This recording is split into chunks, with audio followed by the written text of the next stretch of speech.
Have you ever felt the darkness of life swallowing you whole? When friends turn their backs, anxiety whispers in your ear, and even your breath trembles with fear. In that moment, when the world seems to have forgotten your name, there is a light that never fades, a voice that never falls silent, and a hand that always holds you tight. Do you dare to believe that in the fiercest storm there is a power greater than all fear waiting for you to declare, "The Lord is my light. Whom shall I fear?" Let Psalm 27 guide you through the darkness, turn your fear into a flame, and show you that you are never, ever alone. Have you ever sat in a quiet kitchen at midnight, staring at a pile of bills on the table, wondering how you'll pay them when your bank account holds only a few pitiful digits? Or perhaps you've clutched a doctor's note. It's cold words announcing that your health is slipping away, and your heart pounds with fear of the days to come. There are mornings when you wake up, look in the mirror, and see a stranger, a person whose smile has faded, whose eyes are weary from years of battling life. You're no longer young, but sometimes you wonder, do I have the strength to keep going? Where are the friends you once laughed with? The dreams that once burned brightly are now just ashes. And fear, oh fear, it knocks on your door, uninvited, sitting beside you like a guest who refuses to leave. Fear is not new. It has walked this earth longer than any of us. It wears many cloaks: anxiety about money, doubt about your worth, the pain of rejection, or the long shadow of loneliness. It whispers in your ear when you check your phone and find no messages. It dances in your mind as you lie in bed, tossing and turning over what ifs and if onlys. It stands beside you in the hospital waiting room as the clock ticks slowly and your heart races. For those of us who have crossed the halfway mark of life, those who have built families, paid mortgages, raised children, or cared for aging parents, fear is not just a feeling. It is a predator lurking in the shadows, waiting for a moment of weakness to strike. But here is the truth that Psalm 27:1 shouts with all its might: fear is not your master. Though it knocks, you don't have to open the door. Though it howls like a wolf in the night, you don't have to run. For there is a light brighter than any darkness, a light that does not depend on your bank balance, your test results, or the number of people who remember your birthday. That light is the Lord, and He is not just a distant idea in a church or a quote on a wall. He is the one sitting beside you right now in that kitchen, in that waiting room, in the very beating of your heart. He whispers gently but firmly, "I am your light, and you will fear no one." Think of David, who wrote these words in Psalm 27. He was not a perfect saint in a stained glass window. He was a real man with real scars. He was a shepherd boy who faced bears and lions, a warrior hunted by a king, a father who wept over a rebellious son. When he wrote, "The Lord is my light and my salvation, whom shall I fear?" he wasn't sitting in a palace with everything perfect. He wrote from cold caves, chaotic battlefields, and long nights when enemies surrounded him and hope seemed to vanish. But David knew something that we middle-aged Americans with our bills, our aches, and our unfinished dreams need to etch into our hearts. The Lord's light never goes out. When you say "the Lord is my light," you're not just reciting a Bible verse. You're declaring war on the darkness. You're telling anxiety, "You may make my heart race, but I will not bow." You're telling depression, "You may sit beside me, but you don't own me." You're telling the fear of job loss, illness, or loneliness, "I have an eternal light in my soul, and you cannot extinguish it." These are not empty words. This is the truth that has carried widowed mothers through long nights, veterans with war scars, and night shift workers in factories feeding their kids. This is the truth that has helped millions of Americans from the wheat fields of Kansas to the bustling streets of New York stand up each day and keep going though their knees tremble. Picture this light as a lighthouse standing firm in a stormy sea. The waves may roar, the winds may howl, but the lighthouse still shines, guiding you to safe harbor. The Lord's light is not like a street lamp flickering when the power fails. It does not depend on the economy, your health, or whether your kids call home. It shines when you get a layoff notice. It shines when the doctor shakes their head. It shines when you stand alone in an empty house wondering if your life matters. It shines not because everything is good, but so you can endure when things are not. And when you grasp that light, you'll see fear begin to shrink like a shadow before a flame. Dear one, I know life is not easy. You've paid the price for your years with sweat tears and sleepless nights. But the Lord who walked with you through every cold winter is walking with you now. He is not a distant God sitting on a throne watching you struggle. He is the Father who steps into your kitchen, sits beside your pile of bills, and says, "You don't have to do this alone." He is the friend who holds your hand in the clinic, whispering, "I'm here and I'm not leaving." He is the light that turns your darkest nights into dawn, and He is inviting you to stand, lift your head, and declare, "The Lord is my light, and I will not fear." Dear one, have you ever sat quietly in a corner of a room, the lamp dim, feeling loneliness wrap around you like a heavy blanket? There are days when you drive familiar roads, the radio on, but your mind adrift, wondering if anyone truly cares. You've walked through the long winters of life, the years of raising children, paying debts, caring for loved ones, and now with silver in your hair, you wonder who is still here for me. But listen, in this very moment, there is a gentle, holy presence standing beside you. A soft, certain voice whispers through the cold November winds, "I am here and I will never leave." Psalm 27:10 rings out like an unbreakable promise. "Though my father and mother forsake me, the Lord will receive me." And dear one, the Lord doesn't just receive you, He embraces you, He knows you. He walks with you every step from the warm Georgia days to the snowy Minnesota nights. Loneliness is a sharp blade, isn't it? It cuts deepest when you least expect it. Linda, a retired teacher in Ohio, once shone brightly with inspiring lessons. But now her house is silent, her children grown and moved away, her husband gone after a stroke. Each morning she brews coffee, stares out the window, and feels her heart like an empty room. The phone rarely rings, and Christmas cards grow fewer. But one night, as tears streamed down her face, Linda opened her Bible, and Psalm 27:10 leapt off the page, glowing like a headlight in fog. She whispered, "Lord, are you really here?" And in that holy stillness, she felt an unexplainable comfort, like a warm hand on her shoulder, like a friend sitting beside her saying, "I see you, and I'm not going anywhere." James, a Vietnam veteran in Texas, fought battles that left scars not just on his body, but in his soul. Nightmares still come even in his 60s. One evening at church, as the pastor read Psalm 27, James felt as if God were speaking directly to him. "Though the world turns its back, I am here." He recalled long nights in the jungle when only moonlight and silent prayers kept him alive. Now each time he stands before the mirror, seeing wrinkles and thinning hair, he smiles faintly and says, "Thank you, Lord, for never leaving me." Maria, a single mother in Chicago, worked double shifts to raise 3 children. When her youngest left for college, Maria felt her world collapse. She sat in her small apartment staring at family photos on the wall, and loneliness crashed over her like a wave. But one Sunday morning during worship, she heard the words, "The Lord is with us." Maria closed her eyes, and in her mind, she saw God step into her apartment, sit in the worn-out chair, and say, "You don't have to be strong alone. I'm here in this very room." From then on, as she washed dishes or folded laundry, she smiled, knowing God was beside her like a friend who never leaves. Dear one, these are not distant stories. They are yours, mine, and those of millions of Americans walking through the twilight years of life.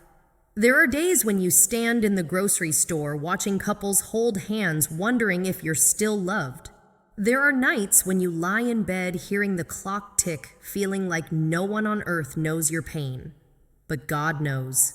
He sees you when you care for your aging mother in the nursing home, when you wipe tears after a disappointing call from your children, when you stand alone in the garden watching autumn leaves fall. He doesn't just see, he is there right beside you in every heartbeat. Psalm 27:10 is not a gentle phrase. It is a proclamation from a King David who was shunned by family, hunted by a king, betrayed by his own son. When he wrote, "Though my father and mother forsake me, the Lord will receive me." He spoke not from a glittering throne, but from damp caves, bloody battlefields, and long nights when God was his only friend. And the Lord who walked with David through the valley of the shadow of death is walking with you now. He is not a distant God busy with galaxies. He is Emmanuel, God with us, present in your kitchen, as you brew coffee in your car, as you drive through foggy roads in the hospital, as you hold a loved one's hand.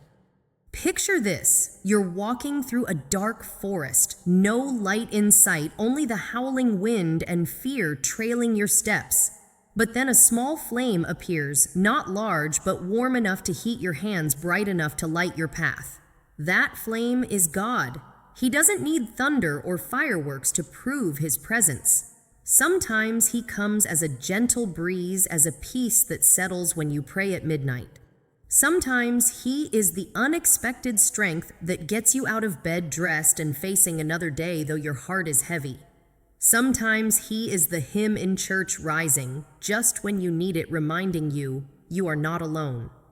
And here's the miracle, dear one. God's presence doesn't just comfort, it has power. When he steps in, fear must bow.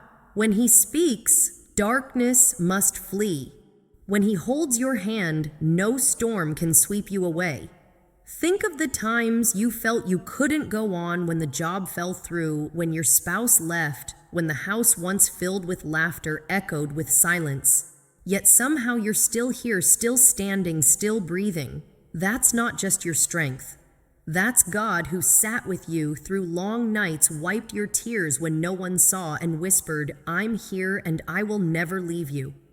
Lift your head, dear one. You are not forgotten. You are not invisible. You are cherished in God's eyes, the joy of his heart. The reason he stretched out his arms on the cross. He sees the scars you bear, hears the prayers you whisper, and he is closer than you think in every breath, every step, every moment. When the world turns its back, when the phone stays silent and doors don't open, remember Psalm 27:10. Though my father and mother forsake me, the Lord will receive me. And he doesn't just receive you, he loves you, he holds you, he calls you his own. You are never ever alone for the Lord. Your truest friend is right here, right now, and forever. From quiet kitchens, foggy roads, and long nights when you felt God sitting beside you, you've known he never leaves. But sometimes, even with him near your heart, cries out, "Lord, when will I see the light at the end of the tunnel?" Life, with its bills, aches, and unfinished dreams, can feel like standing in a waiting room, the clock ticking slowly and answers never seem to come. But here is the secret that Psalm 27:14 whispers like a lullaby in the storm. Wait for the Lord. Be strong, and he will strengthen your heart. Waiting is not weakness, not wasted time. Waiting is worship. Waiting is trusting the hand that wrote time itself, believing he is weaving your story even when you see only tangled threads. Picture an early morning in suburban Atlanta where Ruth, a 62-year-old widow, sits by her window watching dew settle on the grass. 2 years ago, doctors found a tumor in her lung. Tests dragged on, and waiting for results felt like knives cutting into her patience. Some nights, Ruth lay awake, wondering if she'd live to see her grandchild graduate high school. But each morning, she opened her Bible, read Psalm 27:14, and prayed, "Lord, I don't understand, but I trust you." In those waiting months, Ruth began writing letters to her grandchild, sharing stories of family and faith. She didn't know those letters would become a precious gift, not just for her grandchild, but for generations to come. Waiting didn't weaken Ruth. It made her stronger like an oak rooting deep in dry soil because she knew God was walking with her step by step, breath by breath. In a small town in Oregon, Michael, a 55-year-old mechanic, faced the harshest winter of his life. The factory where he'd worked for 3 decades closed, leaving him with a small severance and a foggy future. His children were grown, but the mortgage still loomed. Michael applied for jobs everywhere, but doors kept closing one by one. Some days he sat in his garage staring at old tools, feeling like hope had rusted away. But one evening at a Bible study group, Michael heard the pastor read, "Wait for the Lord. Be strong." He began to pray not just for a job, but for God to teach him how to wait. In the weeks that followed, Michael volunteered to fix cars for struggling neighbors for free. Their smiles and thanks kindled a fire in him. One day, a neighbor introduced him to a new garage, and Michael not only found a job, but became a mentor to young mechanics.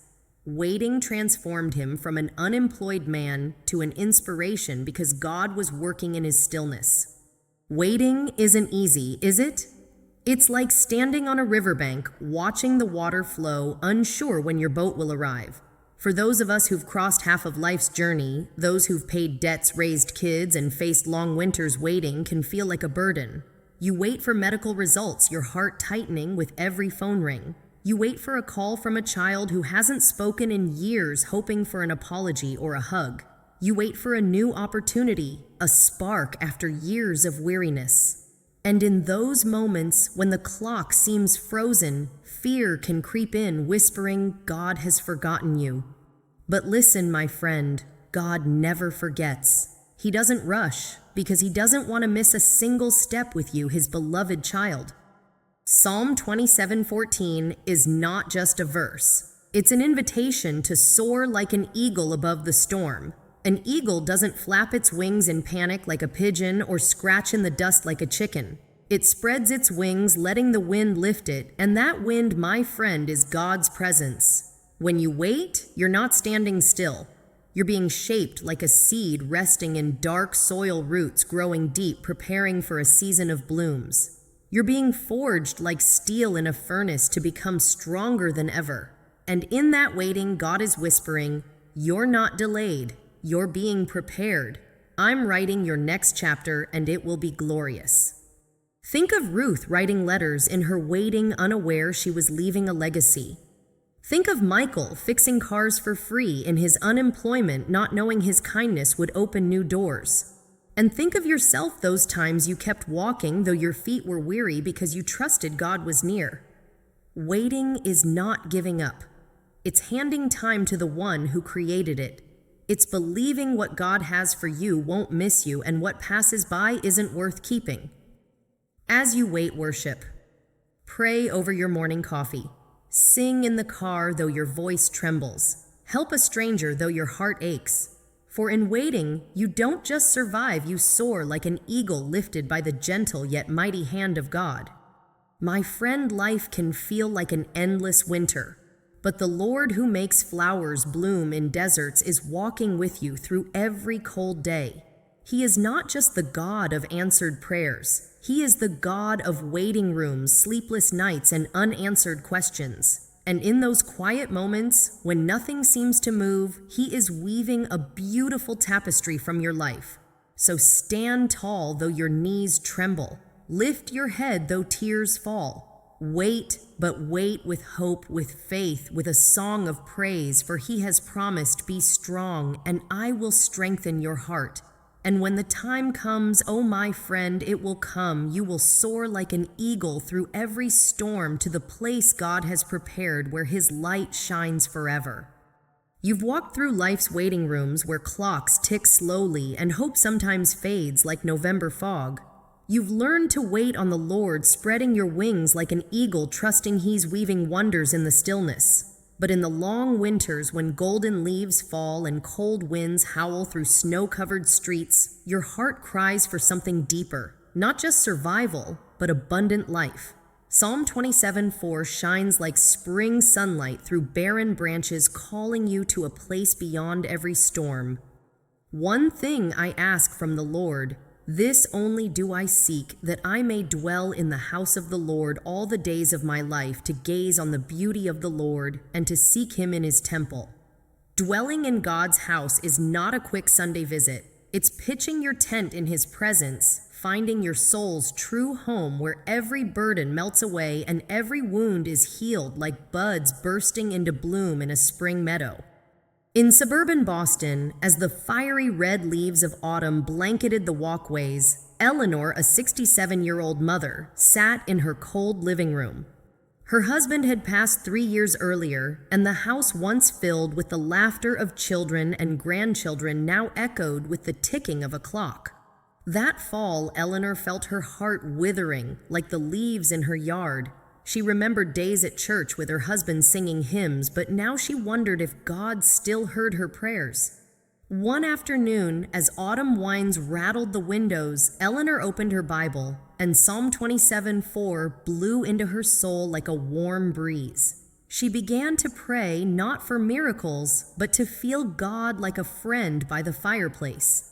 Each day she spent an hour by the window, reading scripture, journaling, and whispering to God. As winter faded and spring's green shoots appeared, Eleanor realized she was no longer alone. Her church invited her to lead a prayer group, and her living room filled again with laughter and song like a meadow blooming after snow.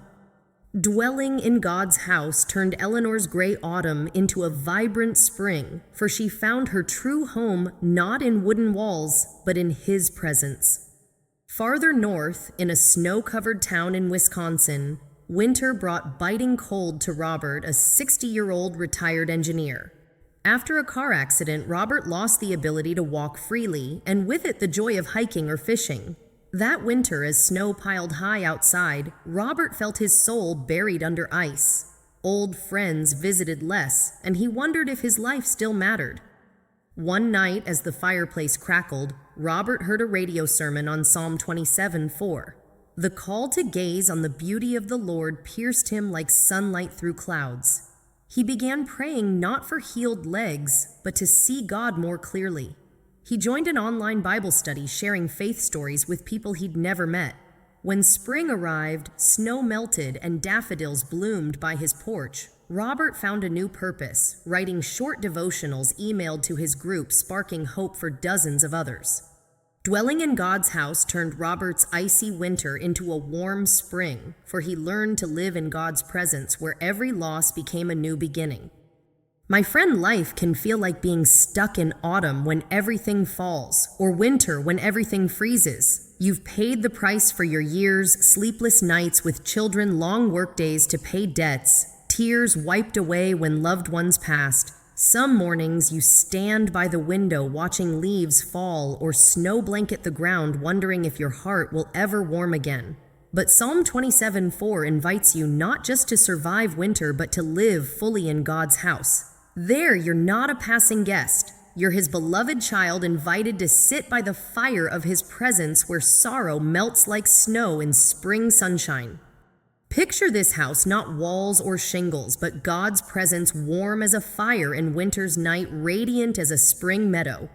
There you can shed your armor, the mask of false strength, the forced smile. You can weep, ask, and rest, knowing God listens not just with ears, but with his heart. David, who wrote Psalm 27, understood this. He didn't crave thrones or victories. He craved one thing: to dwell in God's house, to gaze on his beauty. That beauty isn't in paintings or palaces, but in a love that never fades, a peace beyond understanding, a hope that blooms in barren soil. When you dwell in God's house, everything changes, not always your circumstances, but your heart. You enter with burdens and leave lighter. You come with pain and find healing. You bring questions and hear God's gentle voice. You don't need all the answers. You just need me. There you see his beauty, not just in the power of thunder, but in the stillness of dawn, the song of a spring bird, the smile of a stranger you helped. And when you live in that house, your winter is no longer an end.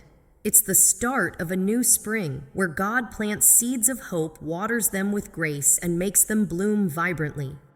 My friend, the world may urge you to chase money, fame, or days gone by. But God invites you to pause, pitch your tent in His presence, and call it home. Be like Eleanor praying by her autumn window, letting God turn an empty room into a gathering of faith. Be like Robert seeking Him in winter's night, letting Him turn limitations into new purpose. Each day, take a moment over tea in the car or under a starry sky to whisper to God, to gaze on Him, to live in His house.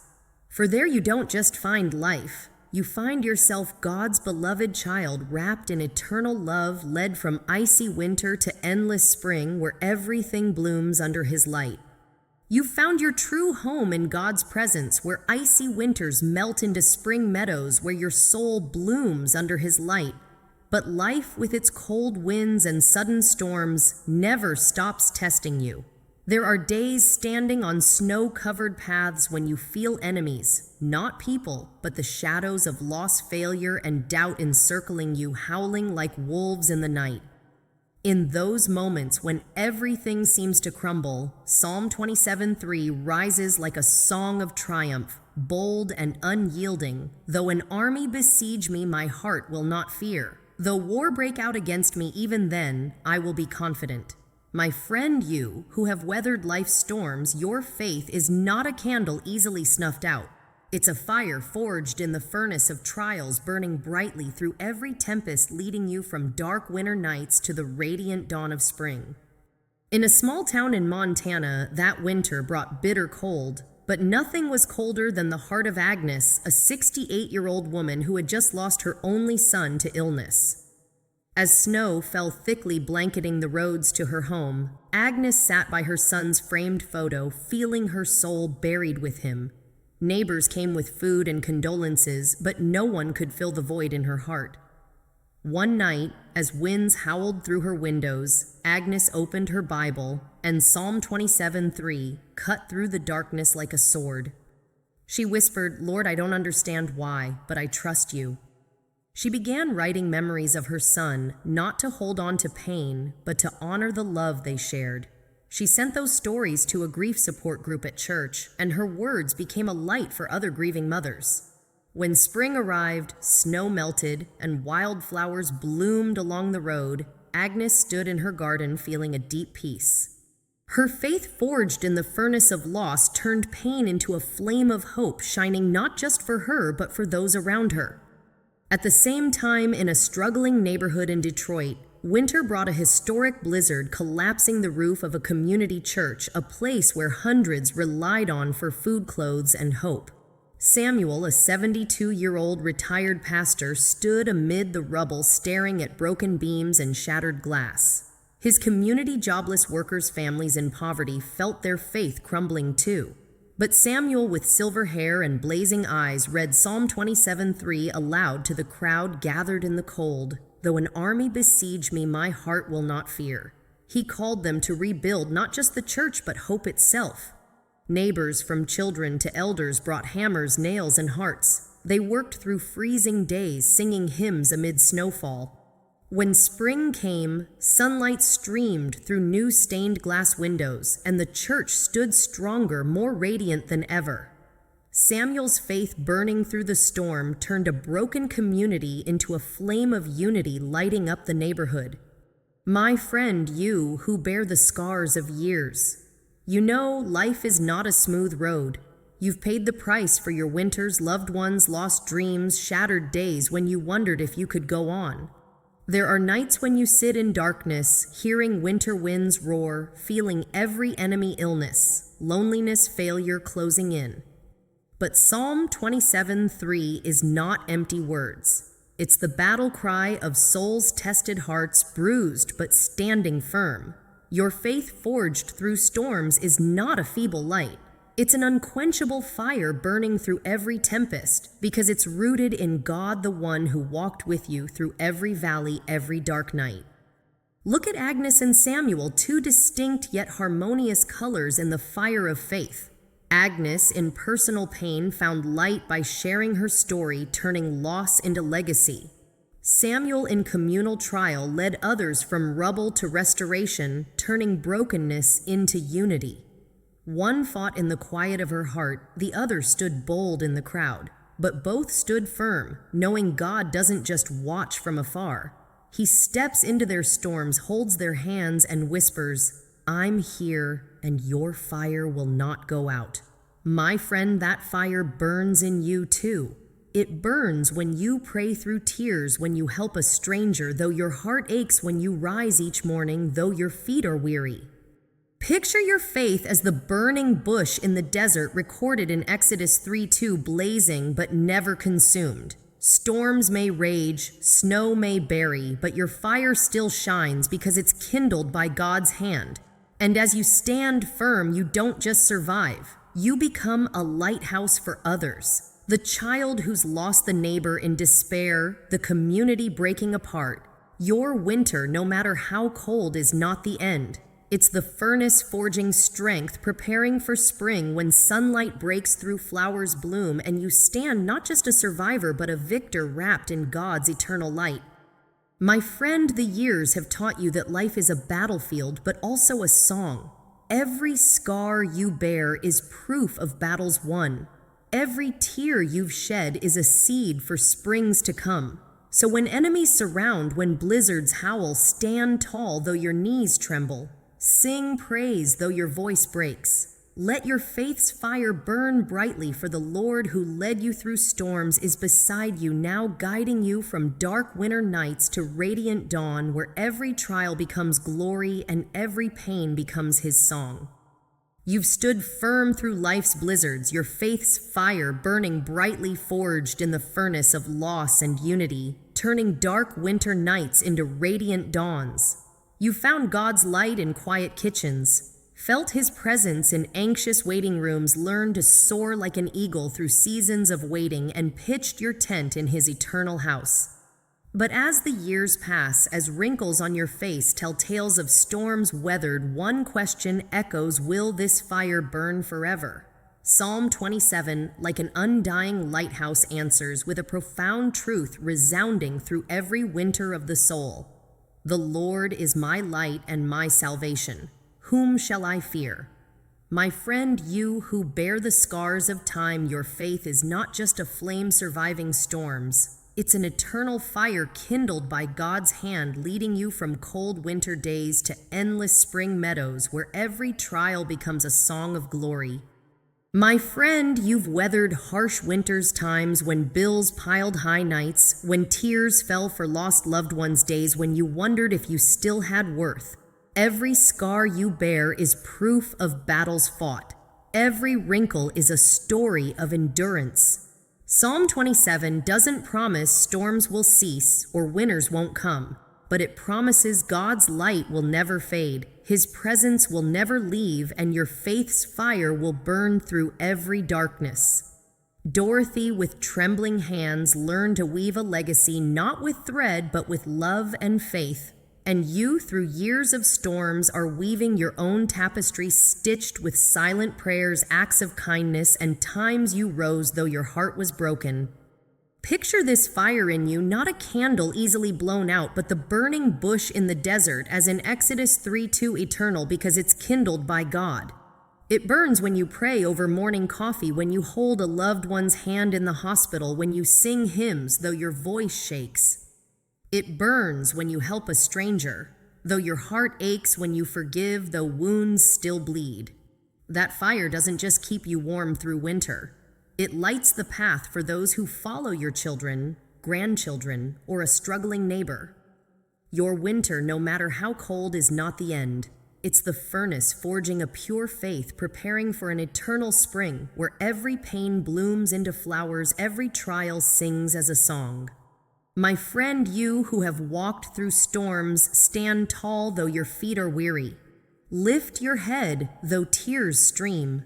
Let your faith's fire burn brightly, for the Lord who led you through valleys of death holds your hand, now guiding you to endless spring meadows. Declare to every storm, every shadow, every doubt, the Lord is my light and my salvation. Whom shall I fear? Live in his house. Wait with hope. Stand firm through trials, for your eternal fire is not just light for today. It's a lighthouse for eternity, guiding you home where God waits arms open with a smile that says, "Well done, my beloved child."